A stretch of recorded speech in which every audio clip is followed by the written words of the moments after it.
Hey everyone, welcome to the program, WRSA Radio. I am your host, Grenadier One. I got a little bit of a special program today for you.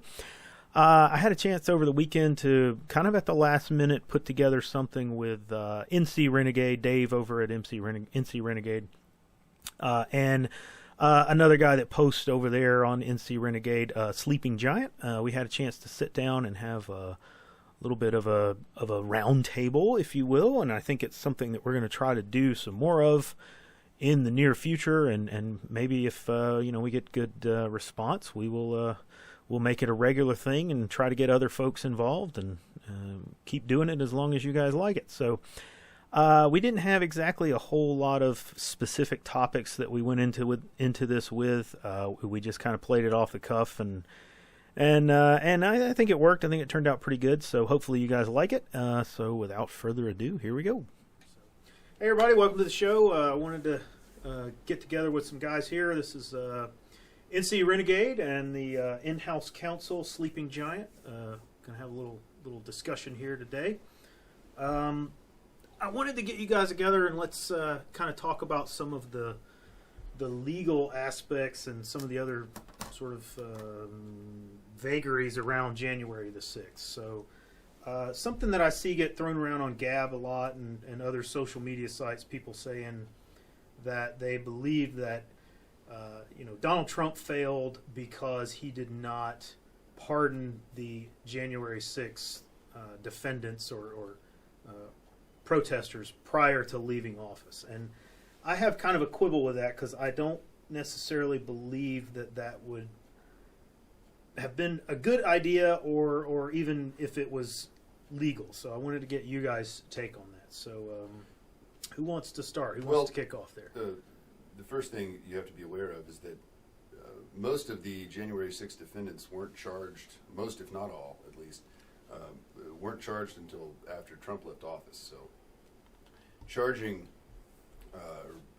pardoning a man or a woman for a crime that hasn't been charged yet presents its own uncertainties and problems down the line. Yeah, I mean, is it even legal to do that? I mean, do you think that it's something that Trump had the power to do?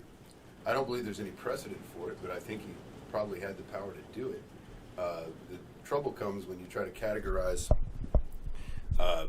who you're pardoning. I mean, you got hundreds of thousands of people, maybe 1 million people in D.C. that day, and not all of them were MAGA. Not all of them were committing crimes. Not all of them were committing the same level of crime. And so a blanket pardon would have been counterproductive in a lot of ways, I believe. Yeah, I think you would have to carefully craft the language of the pardon to cover specific areas or specific charges, and I think that might even end up being counterproductive, as you're saying. Once you put something on paper, the other guys have the ability to maneuver around that.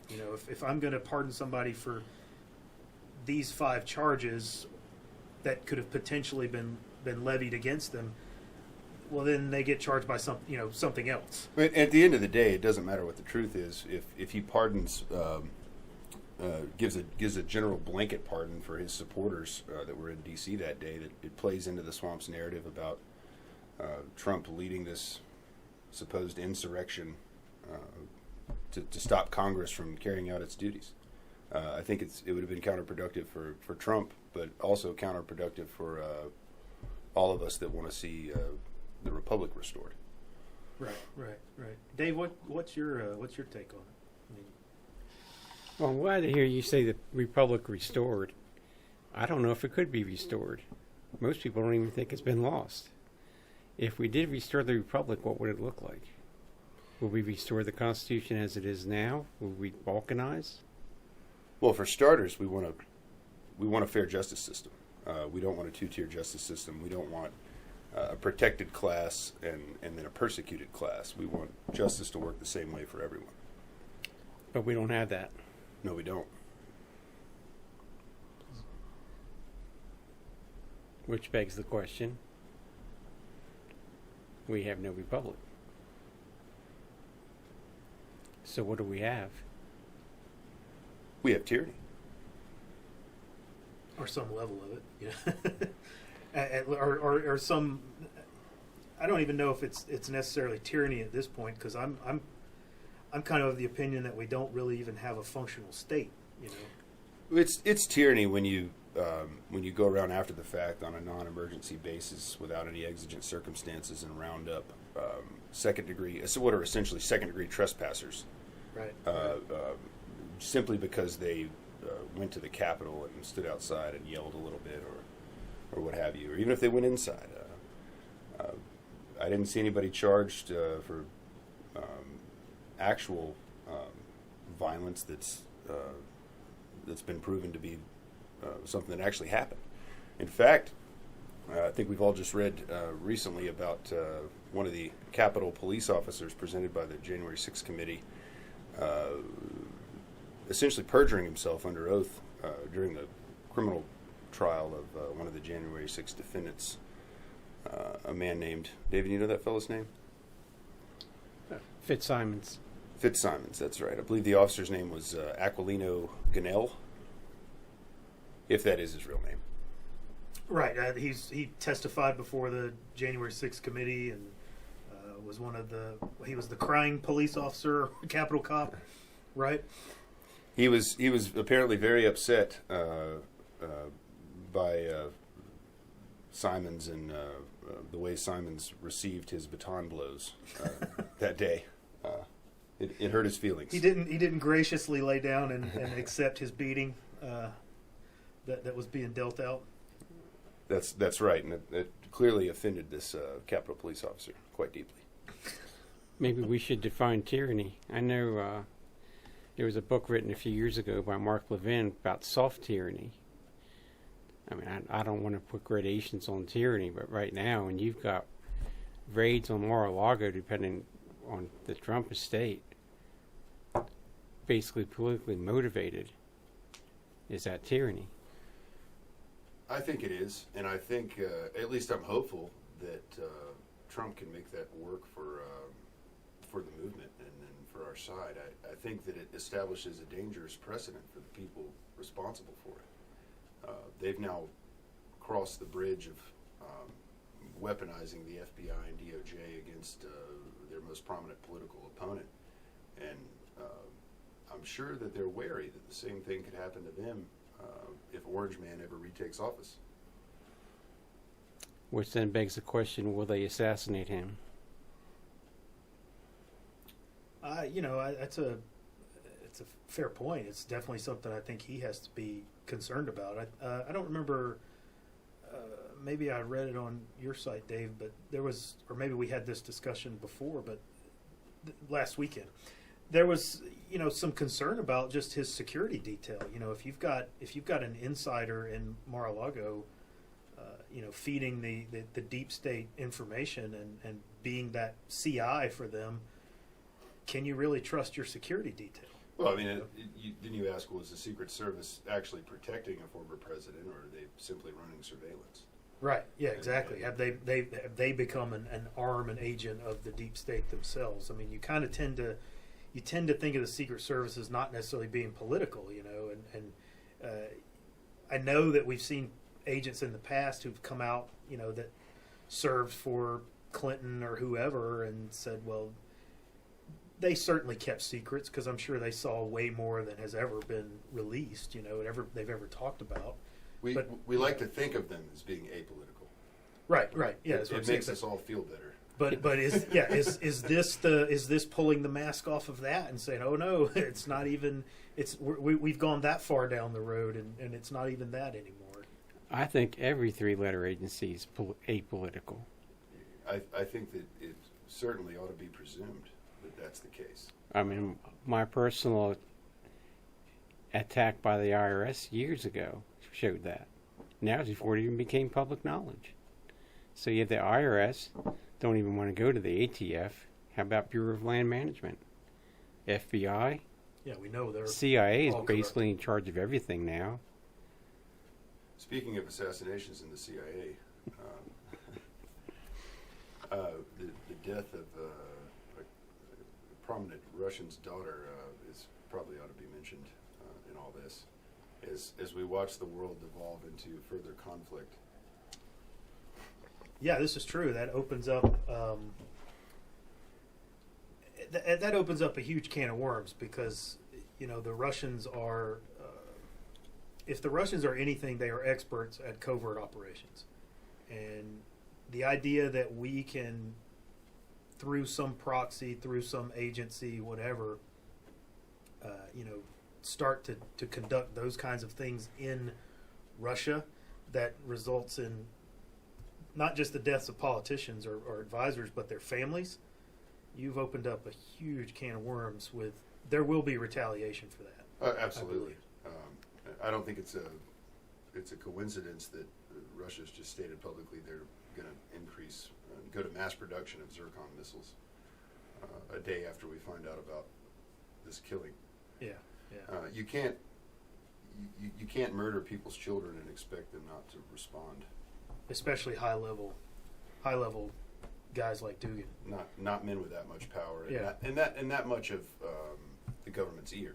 I mean, Right, somebody right. who could pick up the phone and have a conversation with Vladimir Putin if he wanted to. I mean, to me, it's kind of the equivalent of like, if Trump was in power and they killed somebody that was related to Steve Bannon. Tried to kill Steve Bannon. And Yeah. Killed one of his children. That's kind of the level of equivalency here, and I don't think you can get away with that without getting some blowback on you. And at some point, that spills over outside of just the people directly involved and starts affecting everyone. It starts affecting everyone's life, not just everyone in Ukraine, not just everyone in mainland Europe, but everyone on Earth. Yeah, absolutely. It'll be interesting to see when this is actually published online what the repercussions have been. Yeah. By the time we put this out, I'm sure there'll be some fallout from it that's happened, and we'll know a little bit more. But so let's kind of drive the conversation a little bit back towards January 6th. Some of the other things that were going on that day still out there in question. What are your guys' take and thoughts about some of the things like the pipe bombers and some of these other things that were going on that day? There's been photo and video published online of several what are known to be Azov battalion members from Ukraine in D.C. on January 6th, mixed in with the crowds, and I think that's interesting. These are men that have quite obviously been trained and funded and organized by our intelligence community, just as we've seen across the Middle East in different areas in conflict. And it ought to tell us something that these guys were in Washington, D.C. on January 6th, especially when we don't know who purportedly planted multiple pipe bombs around the city that day that never went off. Yeah, and it was interesting. I was monitoring things going on that day and watching various feeds and live feeds and radio feeds and whatnot. And earlier in that day, there had been reports of the DC bomb squad moving around and going to various places that you never learned or never heard any more information about. So it started much earlier in the day from when you later on found out that there were pipe bombs supposedly at DNC headquarters and at the RNC headquarters, and then later on it comes out, they were looking at the Capitol, there could have been pipe bombs there. So it's a very interesting narrative. We learn a lot from what the media mentions, but we also learn a lot from what they don't mention. And as you were just saying, there was discussion about people planting pipe bombs, and that gets mentioned by the folks like who makes up the January 6th committee. And the media pundits like to repeatedly say, "Oh, pipe bombs." We've observed an environment, a media environment, where the violence that actually happened on January 6th is emphasized and exaggerated as much as possible. And one would think, that being the case, the folks exaggerating the violence that did actually happen would also want to talk about pipe bombs, and they'd also want to get to the bottom of who planted pipe bombs. We haven't seen that. Right. We haven't seen any serious effort to investigate that. Yeah, everybody's saying, that it's there's video footage out there of them somewhere. There's photographic evidence of who was doing this. With all the surveillance we live with every day, yeah, exactly. and then on a day like January 6th in the nation's capital, it's absurd to suggest that there's no video of anybody leaving that area or going to that area. Right. Or that's just silly. Well, we know they won't release it. Of course not. So here's the question. You mentioned Azov. I'm going to assume that not everybody listening to this understands what Azov means. What does it mean? I was setting you up. Basically, this is not the first time we've heard about it. It's been suppressed. So I'll go back to Charlottesville. It's like, what does that have to do with January 6th? They have leaked documents now that the FBI funded Azov Nazi battalions at Charlottesville. Why would the FBI want Azov operators in Charlottesville? The question is, why are we supporting Nazis? I thought we were the Nazis. And these are real Nazis. They have the tattoos. The atrocities that Ukraine has done to the Russian people and their own citizens has been suppressed by this country, suppressed by the false president and his entire administration. So go back to your question. Why are we funding Nazis? I believe that our intelligence community has long ago decided that they're willing to fund anybody that will help assist in achieving their goals, and most of the time that involves creating conflict where there isn't any. Yeah, exactly. And if they can do that, they're happy to pay Nazis or communists or jihadis or anyone willing to pick up a weapon and cause trouble. So maybe January 6th was a fundraiser? Certainly looks that way, given what's going on in Ukraine and how much money we're pouring over there. I got a question. I've always said, and I've written right from the beginning, that January 6th was just a protest, First Amendment protest. Of course, the other side's saying we, including people who aren't even there, are insurrectionists. I have a question for Nancy Pelosi. What happens when real patriots come to you with arms and it's a real insurrection? What are you going to call that? They've run out of language to describe these events. Yeah, that's a good point. Is when you stretch the meaning of words to go well beyond what they originally were and what they originally applied. Stretch them until they broke. Yeah, exactly. It gives you an idea of the perspective of the people at the time when they're using certain languages. If you go back and you look at things like the Civil War, the War of Northern Aggression, and you look at how the casualties were described and the words that they used for casualties, and then you look at the numbers that they're talking about, and certainly the war was horrendous and tens of thousands of people died. But even in small units, they would say, it was horrendous casualties, and it was like 5% casualties.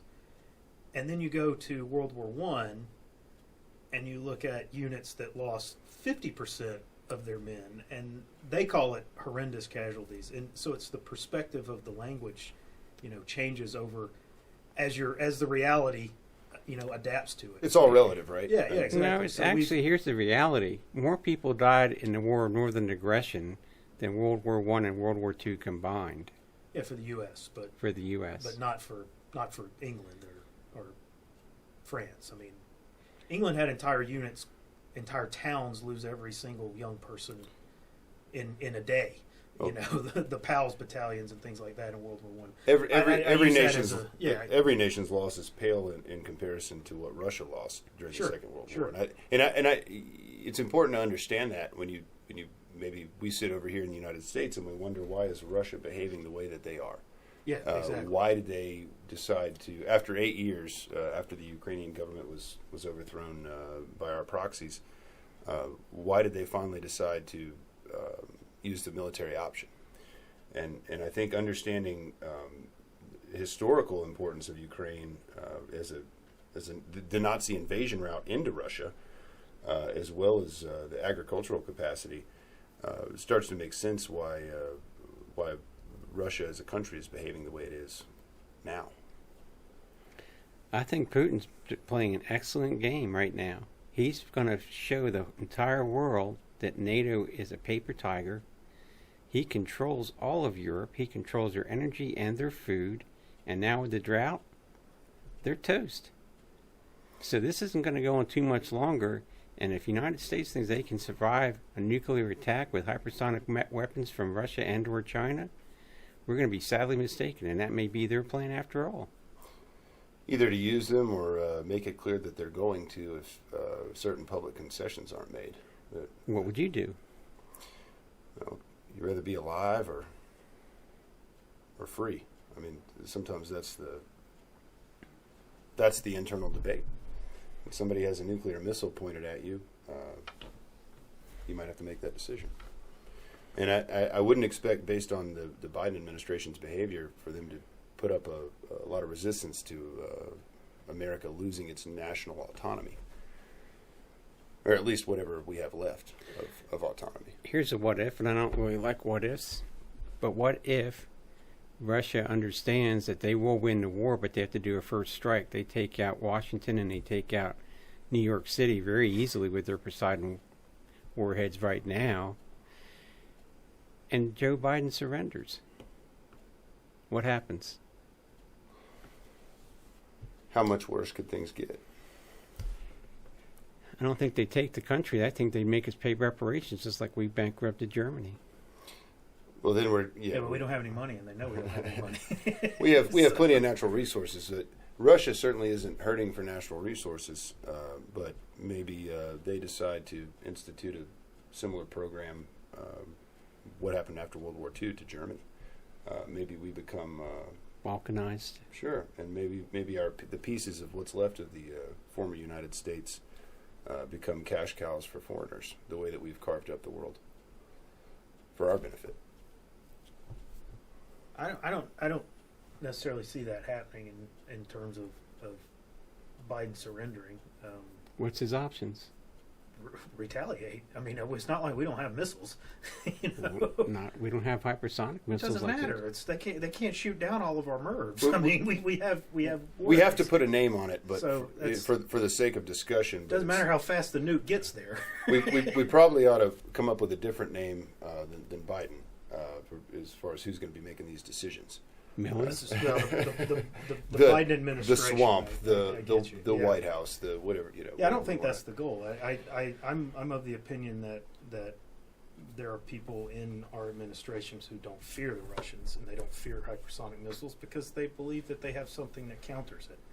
Because I'm a believer that there's other technology out there that doesn't publicly get talked about.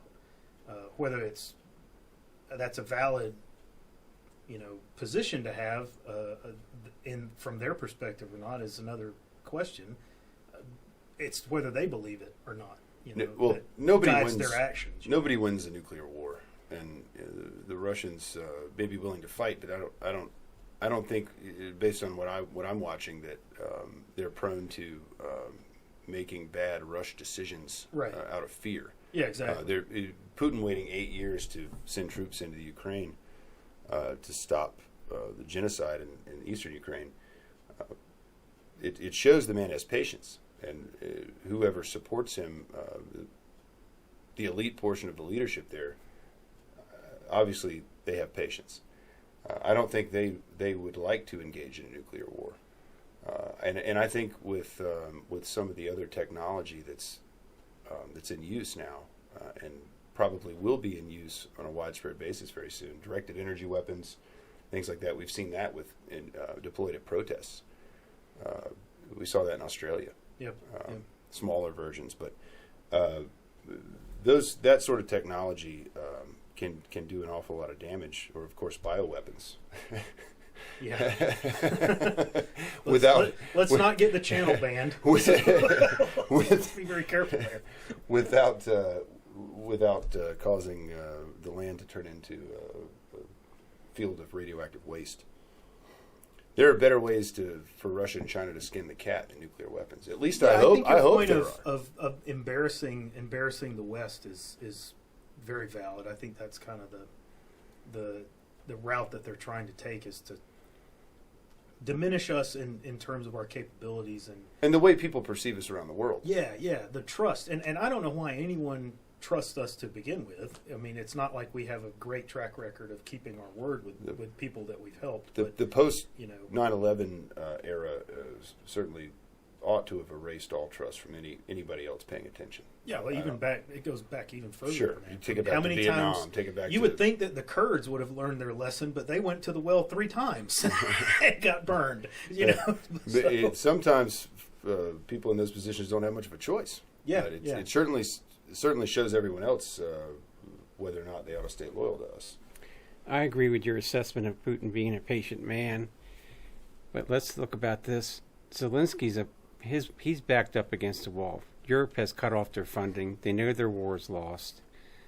We're still sending money to Ukraine to pay pensions for the government employees that are retired under the guise of military aid.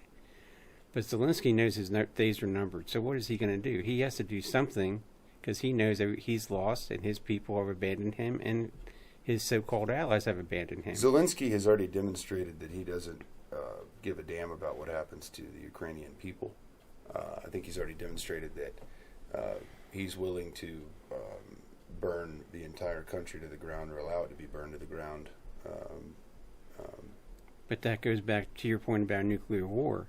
He is actually trying to bomb a nuclear power plant, the largest nuclear power plant in in Ukraine, and blame it on the Russians. Aren't they the same thing now? Yeah, no, I think you're right. I think that might be a strategy for him of creating more of a humanitarian crisis. Of course. Well, here's the To desperation. bring the West back in. So here's here's the desperation. He's saying that Russia is bombing the nuclear power plant that are manned by Russians right now, keeping it online, that if it gets hit and there's a nuclear explosion, or not explosion, let's say release of nuclear gas or radiation, guess where it's going? It's going into Russia. Right. Sure. Does anybody believe Putin would do that? Of course not. So here we have Ukraine bombing a nuclear power plant to start a world war. Chernobyl is still very much in the national memory. Yeah, There's not a set of circumstances where I would believe that Russia would do that intentionally. Now, our people, sure. yeah, and I think that's that's certainly the plan. I And- think yeah, he's trying to absolutely. create more of a crisis there, humanitarian thing, to try to bring back. Hey, you can't just cut us off. You can't take away this funding. When you're To your point of what they've concerned, done. when you're concerned that if you're Zelensky and you're concerned that Russia may destroy a nuclear power plant with explosives, you don't take 2 weeks to send employees home from work and install new alarm systems that'll tip people off to radiation, or you don't take that time. You evacuate an area, or you take affirmative steps to stop it from happening to begin with. Zelensky warns of nastier phase of war as Russia says Dugin car bombing was a contract killing. How about that? Breaking news. So this thing could start spinning out of control even more, of more assassinations going after the families of Russia or the West. It's almost like the international, or at least the WEF intel community is attempting to cause Russia to escalate this fight. Why would they want that to happen? Why do they want Russia to escalate it? Well, I certainly think they want to bleed Russia out. I think Russia certainly does stand in the way of all this agenda. And I think it's a mistake on the Russians to trust the Chinese. Because I think the Chinese are sitting there waiting to see the two of us destroy each other so that they can step in and be the powerhouse. The way China has operated during all this leads me to believe the exact same thing. That they're trying to play both sides, and come out ahead of everyone. And I suppose if you have three major superpowers, each of the three is going to try to do that to each other. Sure. Sure. And with three rather than two, the world has a little bit of balance.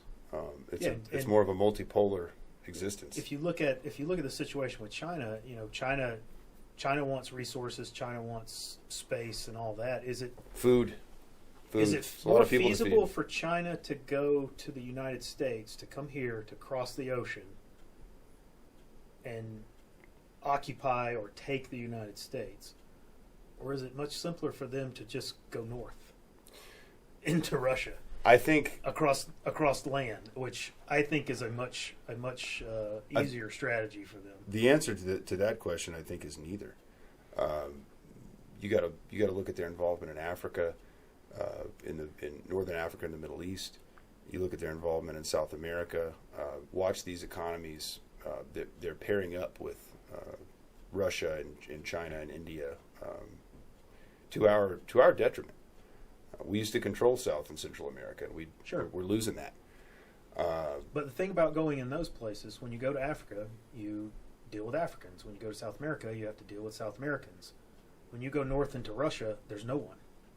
You take your people and you go there and you set up infrastructure and you build all that. You're going there just for the oil and the gas and the gold and all the other stuff that's sitting out there in that. There's an awful lot of timber in Siberia. Yeah, exactly. And there's plenty that the Russian government hasn't even been able to gain access to. So that may answer the question. I mean, we have access to nearly everything in North America, and Siberia is a different animal. Let's look at it from another viewpoint. Maybe Putin is a patient man, like you said earlier, and the West has finally realized that globalization's failing. They're bankrupt, and they have to do something else, and that something else is start a world war. Just as they've done in the past. And they don't care about us. No, absolutely. Of course not. That's entirely possible. They certainly want us gone, and a world war is a way to expedite that. But I think they certainly want to keep that as a conventional war. I don't think they want anybody going nuclear. I would agree under normal circumstances, but here they are allowing Zelensky to bomb a nuclear power plant. Russia's calling for the UN and NATO to go in there. They said it's a Ukrainian power plant, even though Russia controls it. And until Zelensky asks them to go in, they're not going to go in, and Zelensky won't ask them in. Right. So they're just complicit. When the term nuclear bomb is said, it provokes a different level of attention and response to conventional war. And I think what they're after is a nuclear disaster that's somewhat limited and controlled, that they can use. They can propagandize. They can blame that on Putin or on Russia, and then in their minds, and these are the arguments they'll make. Anything we do to Russia or to counter Russia at that point is justified, and there goes the rest of your civil liberties. Yeah, or it poisons the area, some of the area that Russia has taken from them. Sure, and it's the if I can't have it, no one will kind of thing, or it builds another Chernobyl-like exclusion zone for them between Russia and them. Well, fortunately, this power plant's built better than Chernobyl by at least fourfold, but it's still very disconcerting to see an attack on a nuclear power plant go unabated for almost a week now, and you have to ask yourself, who wins? Sure, yeah. That's always the question, who wins? We all lose. Yeah, I don't think anybody necessarily wins there. Well, let's somebody thinks they'll win. Somebody thinks they'll benefit from that. Who do you think wins? I think we all lose, and I think it's going to be precipitated by the West because they're falling apart. Our economy's falling apart. There's no trust in the government. Here we are talking about we have an illegal president. Everybody knows it. It's not even a question of open debate. Just because they say it, because they are in power, doesn't mean it's anything. We have a bankrupt economy. We have a big tell for how empires fall. People have given up and they don't want to work. That's always a sign the empire's about to fall. These people know it's falling apart. They don't care, and they're just going to go scorched earth. I thought for years that these folks were planning to go to ground or go retreat to their islands or their bunkers or what have you. But it's every day that goes by, it seems more and more like the plan is not for them to evade us, but just to erase us. They don't want to get caught up in the blowback when everything does collapse. And it seems like they've decided that if they can get rid of us before it collapses too hard, they can manage that decline, and they don't have to hide. Yeah, I think that they understand they can't get rid of all of us, but they're going to try to get rid of as many people as they can, Sure. so that the mobs that might go after them are much smaller. Perhaps the angriest and most Right. most willing to act among us. Yeah, They exactly. want to get rid of first. Hence what you see from the January 6th committee and the way that defendants that were in D.C. on the 6th have been treated. They want. I think these people enjoy having that oppression publicized because it sends a message to everyone, even if we know that it's not justice, that it's a drastic injustice. Even if we know that, we have to acknowledge that these people currently have the power to do that. Yeah, it's lawfare. Sure, You sure, know, absolutely. it's just the being drugged through the whole process of our so-called justice system. Well, you charge somebody, and then they don't get reasonable bail, and bail is supposed to exist only to ensure appearance at trial and protect the community, for safety reasons. Second-degree trespassers don't need to be kept in jail awaiting trial for 6 months or a year or 2 years. or for 2 hours in most cases. Right. I mean, most of the time you put somebody in cuffs, they know they're charged. 99% of people are going to straighten up, especially when you're talking about arresting and charging a bunch of small business owners, which is what most of these people were. When you look at most people who get trespassed, it's okay. You can't go into the Woolworths anymore. Right, you know? right. Here's a if you come $100 back, fine then we're gonna and arrest you. some unsupervised probation. Don't do it again, or else it'll be a first-degree trespass, and I'll talk to you a little meaner. Is that every Woolworths? Or just that one location? That's a question for the next lawyer. Do you mean Woolworths or 7-Eleven? No, it's Woolworths. It's Walmart in this part of the world. It's the Old Brother, Where Art Thou movie.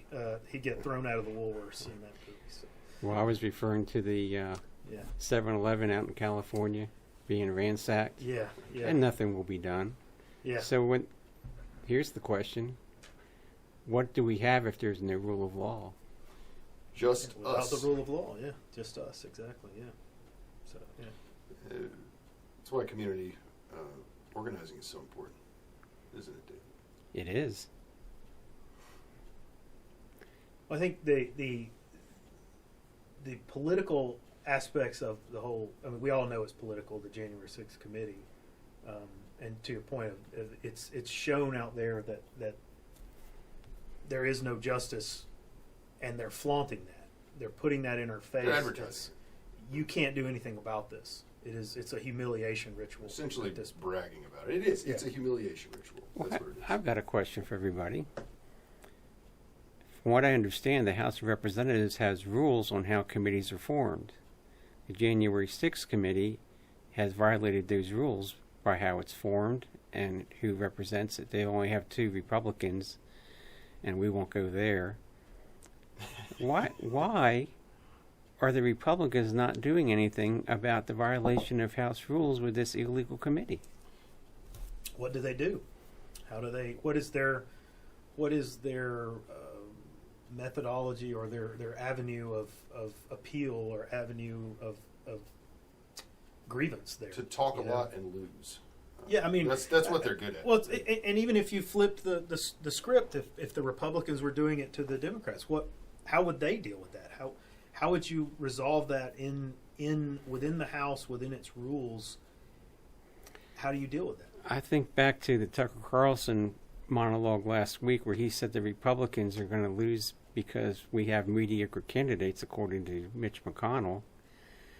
But they want to lose, too, because they don't want to do their job. Sure. Yeah. They just sit there in their controlled opposition, as he puts it. I think there's a lot of people that have accused the Republicans of being that, and It's just become very apparent that we have a uniparty. yeah, they represent the sort of lower house, lower version of the Dems. They're there to appear to be the opponent. That Washington Generals, logo just totally Perfect. applies to them. Perfect. It's perfect. Show up and to lose. the Globetrotters. Yeah, Show exactly. up, play the game, let the other guy stop you. Yeah, Love Trump or hate Trump, his time in office and his existence showed everybody paying attention that we don't have two parties. Yeah. You don't have a choice. You got Yeah. one party, and they're two sides of the same coin, and they're working together. So we still have voter fraud, as has been shown in California, Colorado, Georgia, Arizona. It's still going on. We only have one party. They all know that Biden's not the president. That's not the point here. Why vote? Yeah, no, the voting doesn't matter. It's an interesting dilemma because having the right to vote is the basis for our input into government at all. I mean, it's the only basis really, and so we have a situation where we get to pretend to vote, and I think it makes a lot of people feel better, but it has no consequence for us. Actually, it does have a consequence for us. You think it keeps negative? People you think it keeps people sitting on their hands? Yeah, absolutely. That's a release valve. I'm ritual. really angry about how things are going, so I'm going to go push this button on the computer. I'm going to push it real hard. Yeah, and get no receipt verifying who I voted for or whether I voted or. Yeah. At the end of the day, any candidate, incumbent or not, that's talking about relevant issues and doesn't mention election fraud, and I think it's important to distinguish between voter fraud and election fraud. But if they're not talking about that, then they're not serious, and we shouldn't hear anything that they have to say, because without fixing that, we don't fix the rest. At its core, that is the political process, and if you have a broken voting system, voting process, then all politics that arise from that are broken. Sure, and I think, it's been said there's fraud in every election. I think that's true, whether it's a class president at an elementary school or the president of the United States. But voter fraud, when I think voter fraud, I think there's some people voting twice, or maybe somebody trashes authentic ballots. When I think election fraud, we're talking about vote fraud on a scale that's large enough to swing elections, and swing elections that aren't close, which is what happened in 2020. Right. Yeah, every election is going to have some errors and mistakes. My wife has run elections before, small local elections, and there's always something that, doesn't quite work out, or there's a problem with this, and it's minor stuff, and it's not necessarily anything that's going to cause a major shift in things. But well, the impact of technology, I think, on elections is an important thing to be aware of. You go back 60 or 70 years, I'm sure there was plenty of election fraud, but it was harder to do on a grand scale. If one candidate was a lot more popular than the other, and it wasn't going to be a close race, that's almost impossible to steal when you're working with paper ballots. Right.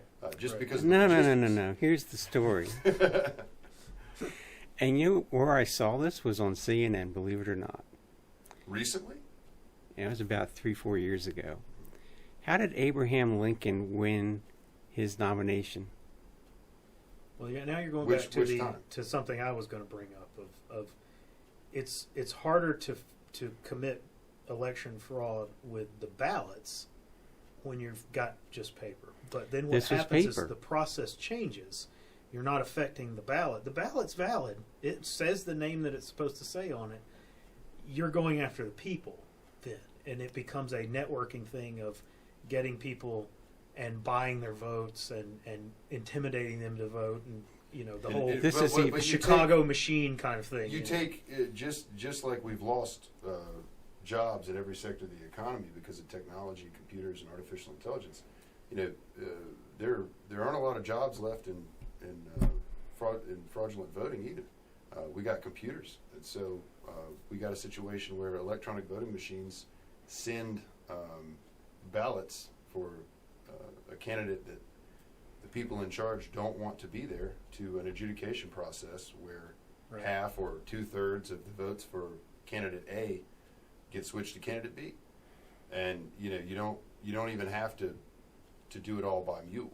and by bribing people, and you can just have one Xeroxed pile of ballots that appear to be for Joe Biden delivered in the middle of the night. Across state lines. Across state lines in the middle of the night, and sort of affirm and validate the computer result with that fake paper.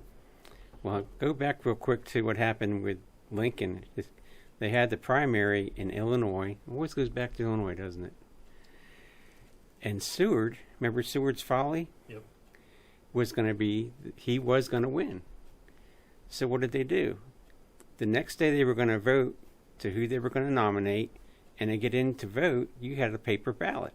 Or actually, it was like a ticket to get in. You didn't vote, but you needed a ticket to get in.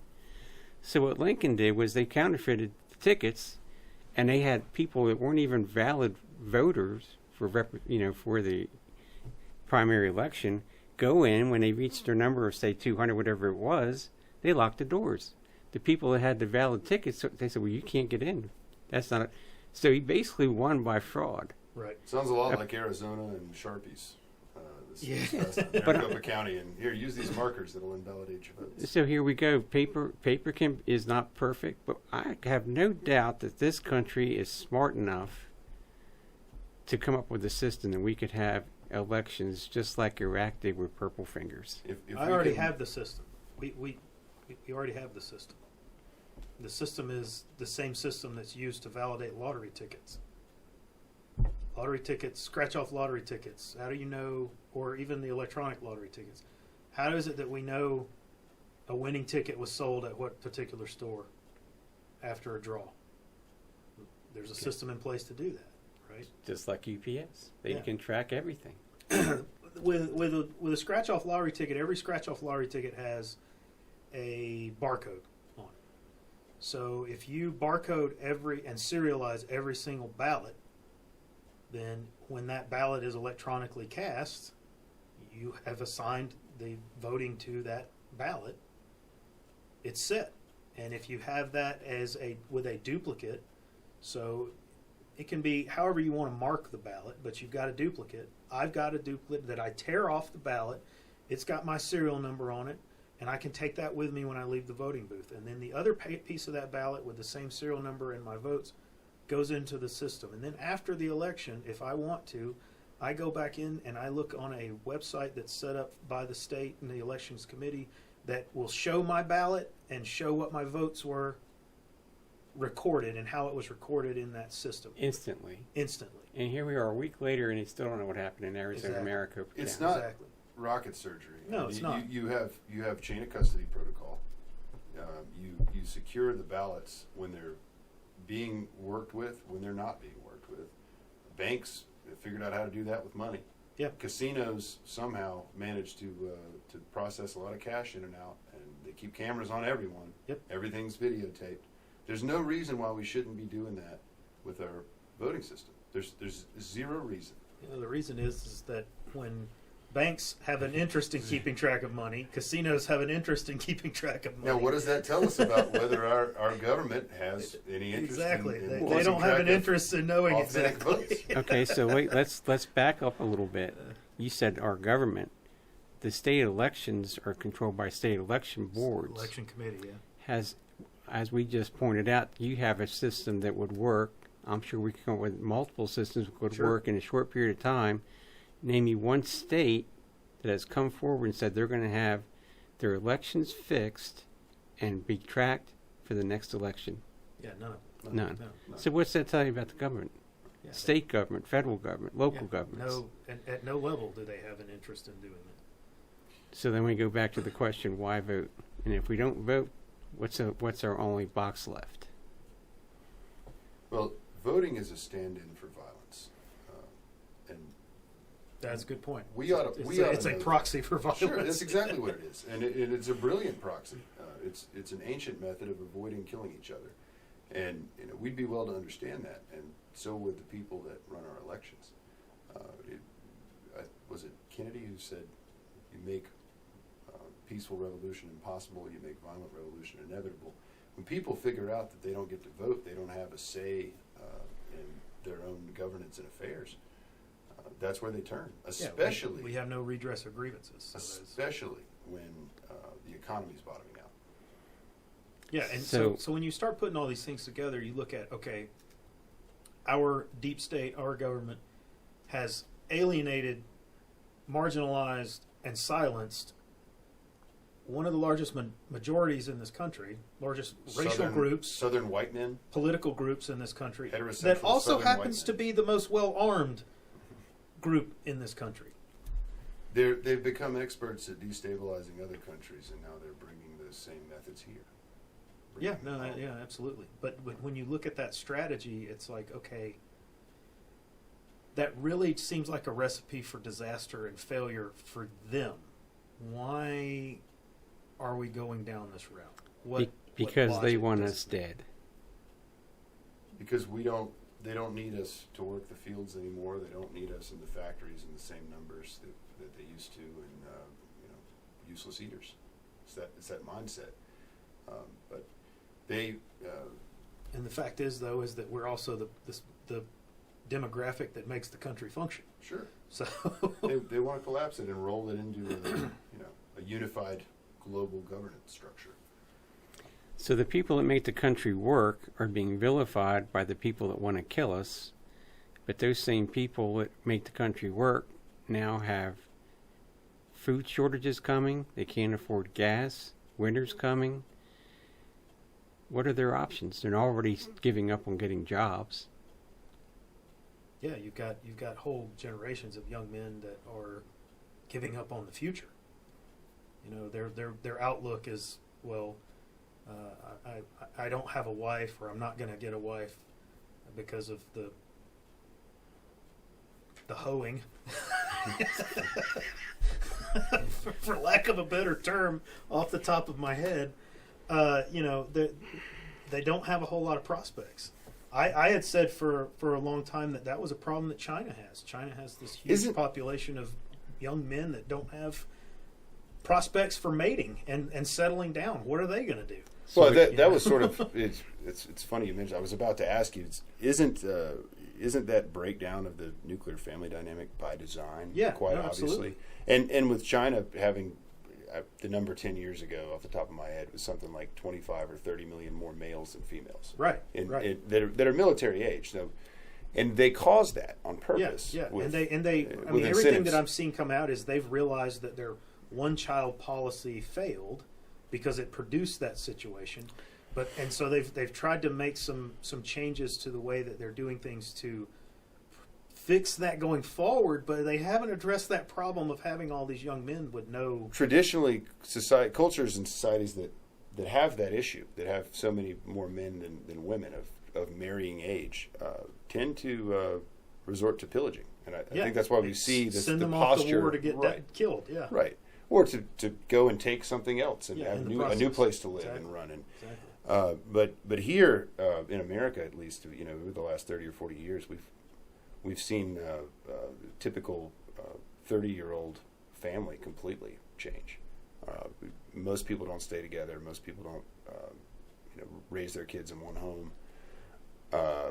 Women have less incentive to settle down with a man for a number of reasons, and that makes that good loving easier to get for all young men, and so then young men don't work as hard on themselves to attract a mate. And I saw a meme about that on Gab, but I won't repeat it here. fire at will. It's your show. It was visible boobs make soft men, and it kind of went around There's probably a lot of truth in that. easy to see boobs. That was what it was. Yeah. Now we're going downhill. Yeah. Well, it's a broad-ranging problem, and it hits all aspects of our lives. So I'm going to go over a book I'm reading right now. Okay. It's called The End of the World is Just the Beginning, Mapping the Collapse of Globalization. And I only got this book based on a recommendation from Mike Shelby over at Forward Observer. And he details a lot of interesting facts that I hadn't thought about. Seems to have a little bit of a left-leaning edge to it. However, he goes through why our culture's declining, and the number one first step was the Industrial Revolution. So we went from 6 to 4 to 2 children, and now 1.2. We're killing ourselves off for some of the reasons you're saying. The Industrial Revolution, you could go out and you could go and get a job in town and make twice as much money working less hard than you would in a farm. But guess what? The women went too. Yeah. So they said, well, I'm not going to, why would I want to be tied to a farm? Because all I do is work day in, day out and raise 6, 10 kids. They didn't have the kids. They didn't need to have kids. Didn't need that free manual labor. So no, now, it was. My grandfather was one of 13, and they were, worked the farm. Free labor. and how many kids did you have? One. One. So, exactly. And today, could you imagine how much it costs to raise 2 children, let alone 1? Yeah. Let alone send them to college for its worthless degree. So here we are, and this book is really worth reading. I'll probably post on it NC Renegade, but the point is, globalization, according to him, has failed. Russia is not communist anymore. It failed, and we made them pay a heavy price for their failure, and we bankrupted them. They came out after they were basically on their knees in 1992, and they said, we've got to do something different. And they started something different. Guess who developed the system that brought Russia back to its current state? Who developed that system? Alexander Dugin. Yep. And his future for Russia was not communism. And according to this book, none of the isms are going to work. We need something more. And he said, what's going to work? Well, look at Russia. Russia's model is going to work more in the future than any of what we have. He does a great job outlining it. What his downfall so far in my mind is, he doesn't take any consideration of a world war and what they'll do for a scorched earth once it's all failed and everybody knows it's failed. Yeah. But That's, to some degree, I think that's always, of course, a total war scenario worldwide is always a shot in the dark for everybody involved. But the way that Russia did what you're talking about is they became sanctions proof. it's exactly what his point was. Our government has controlled other continents with sanctions, with loans from the IMF, with different economic incentives. But Russia is not vulnerable to that because, number one, the amount of natural resources that they have available within their own borders, but also that they haven't spread their supply chains around the world the way that we have through what's come to be known as globalization. We're not. You see the same thing in Europe. People that have a certain expertise in a certain country, and that's what they do. They're told, well, you can only sell this here and here. You can't sell it there. You can't produce more than that here. You have to. We have to give those jobs to another country. Russia didn't. They're sort of the ultimate anti-globalist in that they did the inverse of that. Well, they had to. It was by necessity, at least at first. The communist system, the way that they were facing the world was, no one was going to build things for them and sell things to them, so Right. they had to produce their own capabilities and their own infrastructure, which is, they lagged behind because of that from a Hard technology times, strong men, standpoint. right? Exactly. Hard times, strong men. Well, even just there's a certainly an intelligence capability or smart, capability there within Russia to do things, but their industrial capacity, while it was large and across a broad spectrum, wasn't as advanced in some areas as others. Electronics and some of these other things, they were several generations behind the West. And But still, it was more resilient.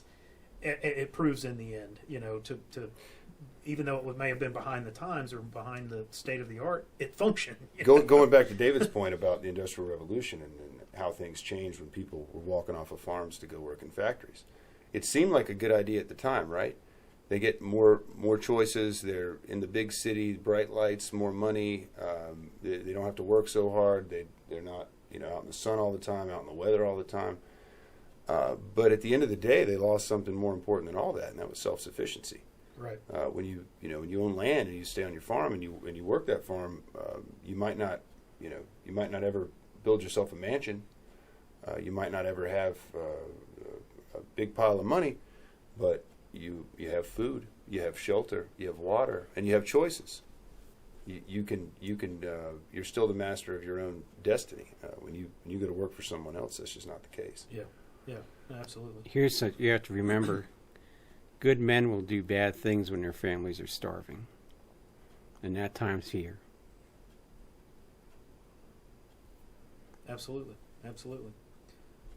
Well, guys, we've hit about an hour, so I want to thank you, and thanks for the roundtable. We kind of wandered off the main focus of the topics, but that was all right. I think it was Makes it more good fun, discussion. Right? Yeah, absolutely. So I like that free-form kind of flow of information and ideas. So thanks, everybody. I appreciate it, and we'll see you on the next episode. Thank you.